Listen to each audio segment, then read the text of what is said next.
खतरनाक जंगल. पुण्यातल्या पर्वतीच्या पायथ्याशी असलेल्या एका विहिरीत त्याची अशी कुऱ्हाड पडते.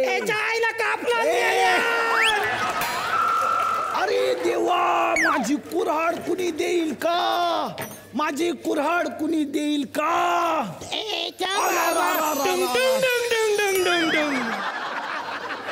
बाबा लाकूड तोड्या. तुझी कुऱ्हाड, तुझी कुऱ्हाड, तुझी कुऱ्हाड. बाबा कुठली तुझी कुऱ्हाड? माझ्या तिन्ही पण आहेत. बाबा बापाचा मला वाटलं का तुझ्या? ए बाप काढू नको, तुला सांगतो. बाबा घरट्यासारख्या केसांच्या प्रवीण घरटे. ठरलेली वाक्य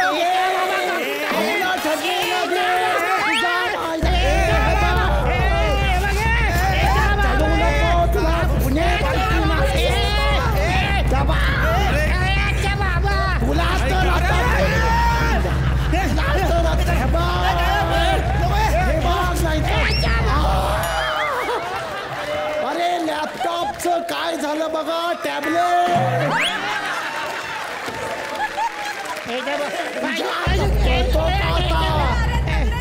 बाबा पाहिजे पण पळा.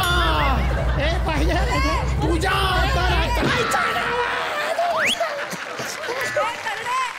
अमृताला घेऊन जा. मी रेडी आहे. एक मिनिट, काय झालंय आता इथे? नाही, माझी रिहर्सल चालू होती तेव्हा आत्ता इथे काय घडलंय? बापरे, हे भीषण आहे, भीषण आहे. एक मिनिट. माझं ऐकून घ्या. सांगणारे लाकूड तोड्या, तुझी कुऱ्हाड कुठली रे?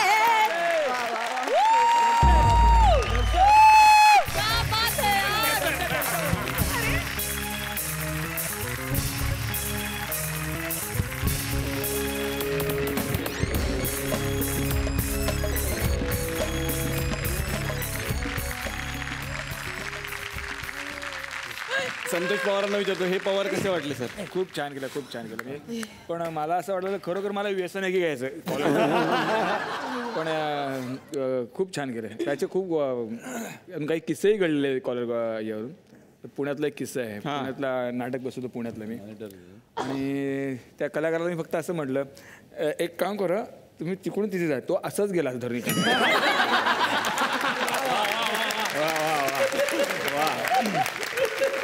दर्शन, हे दर्शन कसे वाटले तुम्हाला? आवडला.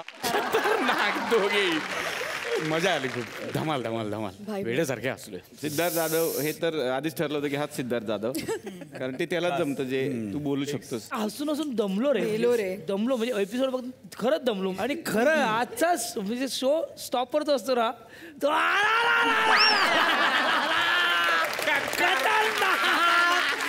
आणि अगदीच जी सेम दिसली ती म्हणजे स्पृहा. सेम दिसली, काहीच फरक नाही. काय म्हणजे तुम्ही दोन शेजारी ठेवा या आणि बघा यातले फरक ओळखून ना. काहीच नाही. बरं, आय लव्ह भाऊ कदम. आणि अमृता, अरे कमाल केली. पण बऱ्याचदा असं असतं ना की मूळपेक्षा नक्कल जास्ती सरस ठरते, जसं श्रेयाचं झालं असं मला वाटतं. खूप अप्रतिम केलं श्रेया. म्हणजे माझ्यातली जी संवेदनशीलता आहे आणि मला जी कमाल येते, तर ती तू इतकी छान बाहेर आणलीस की आता मी तुझ्यासारखी वागायला लागेल असं मला वाटायला लागलंय. तर वाडकरांना आम्ही मिस करतोय. वाडकरांना खरं मी एक्सप्लेन करतो की हे कॅरेक्टर काय आलं होतं, कारण वाडकर सर सुद्धा या एपिसोडमध्ये असणार होते, पण काही कारणास्तव ते अजून पोहोचलेले नाहीयेत. ते थोड्याच वेळात पोहोचतील, पण त्यांना आम्ही ह्याचा रिकॅप दाखवू. किंवा पोचतील. पोहोचतील. त्यांना आम्ही ह्याचा रिकॅप दाखवूच नक्की. त्यांच्यासाठी एकदा जोरदार टाळ्या. त्यांची आम्ही वाट बघतोय. तर अशी सगळी मजा झाली. आणि प्रवीण तरडे आपण एंड त्यांनी करूया. मी परत सांगतो की फक्त सुरुवातीचे स्ट्रगलचे काही दिवस डॉक्टर साबळे मी रूम पार्टनर होतो आणि डॉक्टर 24 तास काम करत बसायचं, कधी कुणाशी बोलायचं नाही, काहीही नाही. त्यावेळी मी 3 सिरियल लिहायचो झी मराठीच्या, कुंकू, पिंजरा आणि महेश मांजरेकरांची तुझं माझं जमेना. तर मी जवळजवळ दिवसातले 18 तास लिहायचो आणि हा माणूस ऑब्झर्व करायचा. ते ऑब्झर्वेशन किती मोठं होतं हे आज कळतं. Hats off you. एकदा करून दाखवतो ते कसे असायचे म्हणजे थांब. असं बसणार. मी तरी मांडी घातली होती. इथे एक ते एनर्जी ड्रिंक, इथे 2-3 बिस्किटचे पुडे, इथे एक सोफा आहे ज्याच्यावरती मी झोपलोय, मला झोप येते पण, आणि रात्रीच्या साधारण 1-1:30 वाजता TV चालू आहे आणि माझं उद्या शूटिंग आहे म्हणून मी झोपतोय. खतरनाक.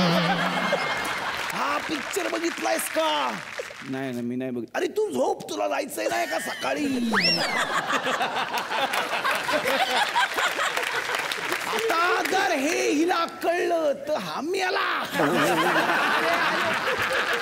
अरे आता सेम घडलं. अरे बघ काय झालं. हा काय झालं? अरे तुला जायचंय नाही का झोप? आता हे सगळं झालं पिंजराचा सीन. आता सकाळचा सीन. मी सकाळी उठलो 8 वाजता मला जायचंय म्हणून. तर लॅपटॉप साधारण तसाच, प्रवीण तरडे साधारण असे, आणि मी उठवतोय, सर मी निघालो. सर तुम्हाला जायचं नाही? हा 1 मिनिट, किती वाजले रे? 8 वाजले.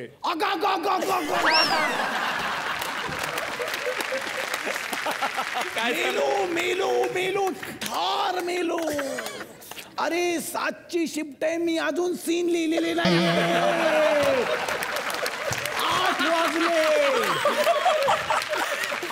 7ची शिफ्ट सुरू झाली आहे, यांनी सीनच नाही पाठवलेले आणि मग लिहितायत. अरे देवा, पाठवतो. पण विनोदाचा भाग झाला. पण एक डेली सोप लिहित असताना काय एक्झॉस्ट होतो माणूस. मी तर करताना होतोय नक्कल. ते काय होत असतील. हॅट्स ऑफ जे इतकं लिहितात सुंदर. आम्हाला मजा आली आज हे सगळं करताना. आणि भेटूयात विश्रांतीनंतर.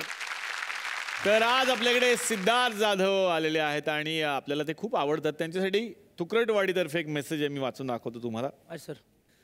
सिद्धार्थ जाधव, शिवडी झोपडपट्टीत छोट्याशा मैदानात खेळताना, चपरांवर पतंग उडवताना, कट्ट्यावर गोष्टी रंगवताना, नाल्यावरच्या स्टेजवर नाना भूमिका साकारताना आणि फाटक्या पडद्यावर बच्चनजींचे सिनेमे दाखवणारं मशीन ऑपरेट करणारा हा कलाकार पुढे जाऊन मराठीचा सुपरस्टार बनून खुद्द बच्चन साहेबांनाच आपली फिल्म पाहायला लावेल असं त्या काळात कुणाला वाटलं नसेल. त्या काळी मेरे पास फेस है, पैसा है, डायलॉग है, फिल्म है, तुम्हारे पास क्या है असं जर कोणी यांना विचारलं असेल तर हा कलाकार फक्त एकच उत्तर देत असेल, मेरे पास सच्चाई है. हाच सच्चा कलाकार म्हणजेच सिद्धार्थ जाधव. सुरुवातीला असलेला भाषेचा न्यूनगंड दूर करत तू स्वतःची भाषा शोधलीस आणि अगदी आदी मानवाला सुद्धा बोलतं केलंस. इंग्रजीची भीती वाटते म्हणून तू थेट हॉलिवूडचाच चित्रपट करून ती दूर केलीस. तुझ्या स्ट्रगलच्या काळात तुझ्या आईला तुमचा मुलगा करतो काय असं म्हणून विचारणाऱ्या बायकांना आई आज आदरानं उत्तर देत असेल, तुम्ही गेलात उडत आणि माझा मुलगा गेलाय आकाशात उडत.